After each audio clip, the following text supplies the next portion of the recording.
Why are construction workers often happier in their jobs than people in tech or finance? It sounds crazy, right?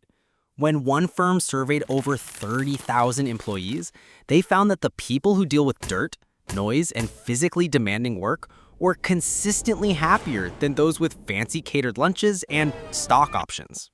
It turns out they've accidentally stumbled upon a biological secret to sustainable motivation, a secret the rest of us seem to have completely forgotten. And that forgotten secret is the real reason you're watching this video right now. It's why you can stare at a blank page, or your running shoes, or a project you know you need to finish, and feel absolutely nothing. That feeling of having a dead engine, no spark, no drive. It makes you feel lazy or broken, like something is fundamentally wrong with your willpower. I need you to hear this. You are not broken. The problem isn't your willpower. It's that your brain's motivation system is, well, it's bored. So today, we are diving into the one book that explains this better than anything else I've ever read.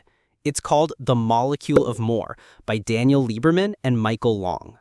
We're going to distill its core genius to uncover the real chemical reason why your motivation disappears the moment things get predictable. And if you stick with me, you won't just understand why you lose steam. You will learn a completely new way to approach your goals. A way that stops blaming you for a lack of willpower and starts treating you like a strategist who can rig the game in your own favor. This isn't about fixing yourself. It's about finally understanding the machine you're working with. So, to figure out what's really going on, let's run a quick experiment. Right now, wherever you are, just look down. What do you see? Your hands, maybe your desk, your phone? These are things you have, things you can touch and control right now. This is your down world, the world of the here and now. Okay, now look up. Look out a window if you can. See the buildings in the distance, the clouds in the sky? To get to them, you'd have to think, plan, and move. This is your up world, the world of everything you don't have yet, the world of possibility. Your brain uses two completely different chemical systems for these two worlds.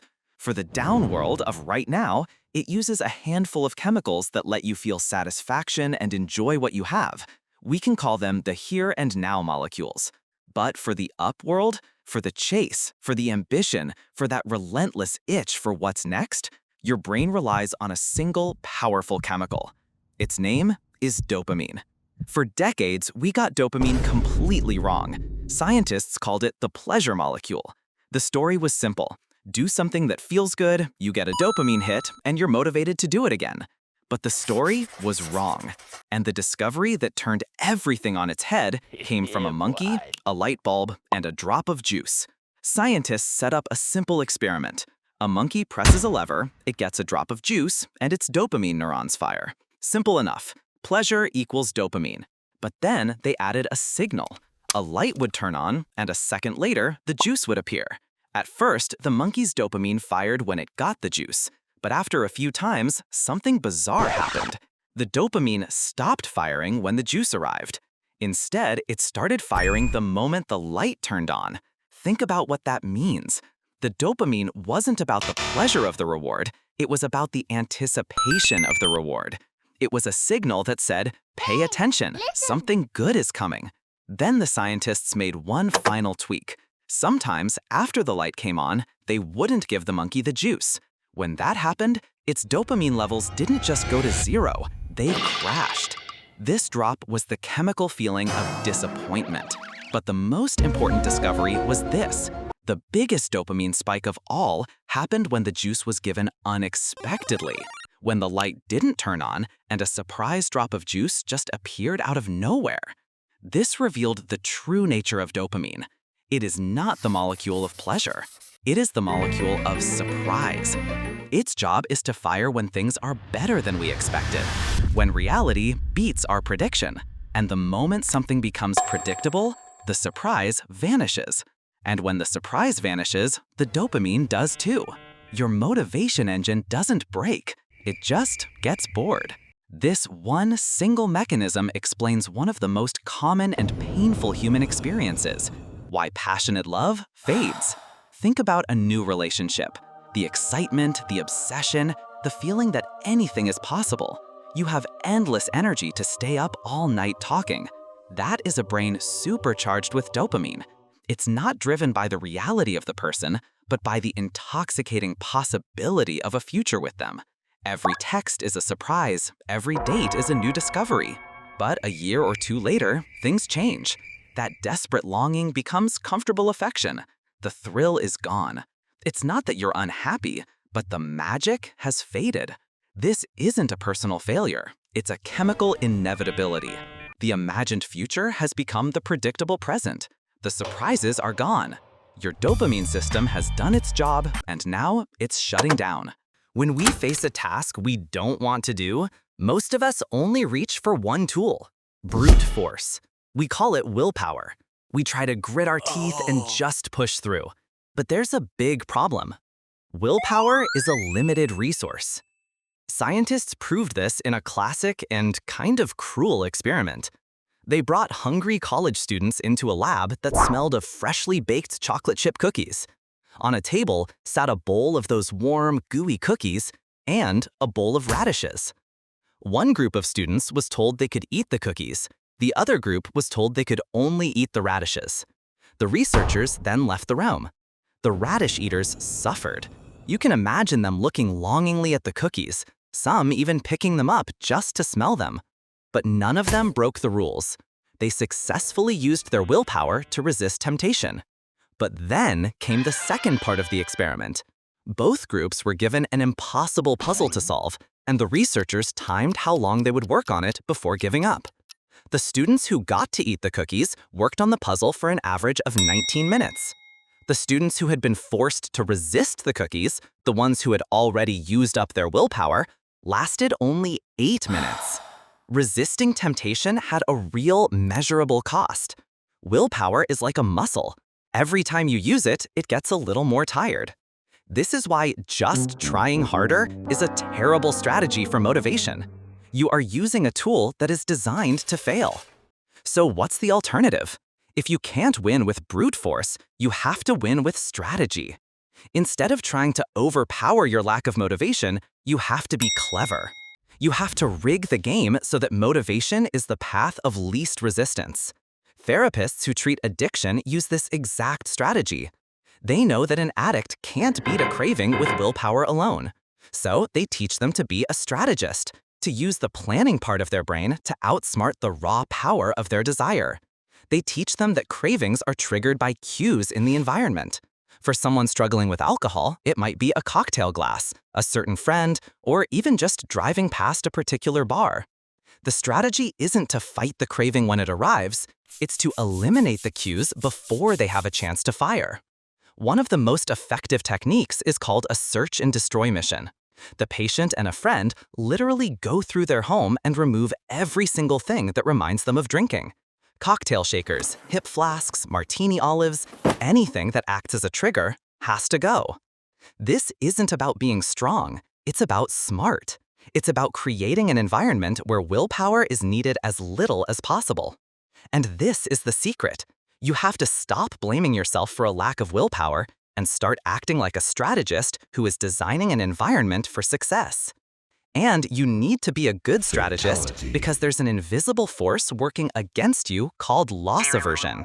Here's a simple bet. I'll toss a coin. If it's heads, you win $30. If it's tails, you lose $20. A mathematician would tell you to take that bet every single time. The potential gain is bigger than the potential loss. But most people refuse. Why? Because the pain of losing $20 feels stronger than the pleasure of winning $30. Brain scans show us that the fear of loss is about twice as powerful as the thrill of gain. This is the invisible gravity that keeps you from starting. That messy garage? To your brain, the guaranteed loss of your free time and comfort right now feels twice as powerful as the potential future gain of a clean space. Your motivation isn't broken, it's just doing the math. And this ancient survival system is being supercharged by our modern world. The internet has trained our brains on an environment of infinite novelty. We get quick, easy hits of dopamine from a dozen headlines and kitten videos, so when it's time to do deep, meaningful work, it's no wonder our brains get bored. You're trying to run a marathon, but your brain has been trained to only do 10-second sprints. So if we can't rely on willpower and our environment is working against us, what's the actual plan? How do we become the strategist? The answer is surprisingly simple. We have to stop living only in the up world of future possibilities and start blending it with the down world of the here and now. There's a hidden cost to constantly chasing the future. Harvard researchers proved this with a simple app. They pinged thousands of people at random times and asked them 3 questions. How are you feeling? What are you doing? And are you thinking about something other than what you're doing? They found that people were mind-wandering about half the time, and the result was crystal clear.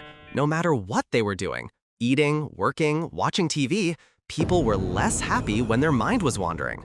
The researchers concluded, a human mind is a wandering mind, and a wandering mind is an unhappy mind. The endless chase for the next hit of novelty robs us of the present. The ultimate strategy, then, for a bored motivation system is to find ways to ground your future-focused plans in the sensory reality of the present moment. The point at which dopamine finally finds satisfaction is through mastery. When you achieve mastery over a skill, cooking, coding, playing an instrument, dopamine has reached its goal. It has squeezed every last drop of reward out of that activity. And in that moment, it finally quiets down and allows the here and now circuits to flood you with a deep, lasting sense of satisfaction. It's the feeling of a job well done. This is why activities that combine an intellectual plan with physical action are so powerful. Think about woodworking, knitting, painting, or gardening. They all start with an abstract, future-focused idea in your mind, but then you use your hands to make it real. You are literally pulling a future idea into the present reality. And this brings us back to where we started, the construction workers. They are the masters of this blend. They take abstract plans and blueprints, ideas from the up world, and make them real with their hands in the down world. And the #1 reason they gave for their happiness? I work with great people. They blend future-focused work with the here and now pleasure of human connection. So no, your motivation isn't broken. It's just been hijacked by the endless promise of the future and starved of the rich reality of the present. The solution isn't to try harder, but to get smarter, to become a strategist. And the first move a strategist makes is always the smallest one. So here's what I want you to do. Forget about trying to build a whole new habit or tackle that massive project. We're going to make the first step laughably small. If you want to start running, your only mission tonight is to put your running shoes by the front door. That's it. That's the whole task. If you need to clean the garage, just walk in there and throw away 1 piece of trash. You're not trying to get a result. You're casting a vote for the type of person you're becoming, a strategist. You are designing your environment for an easier yes tomorrow. Because your motivation isn't broken. Stop trying to fix it. Start trying to outsmart it.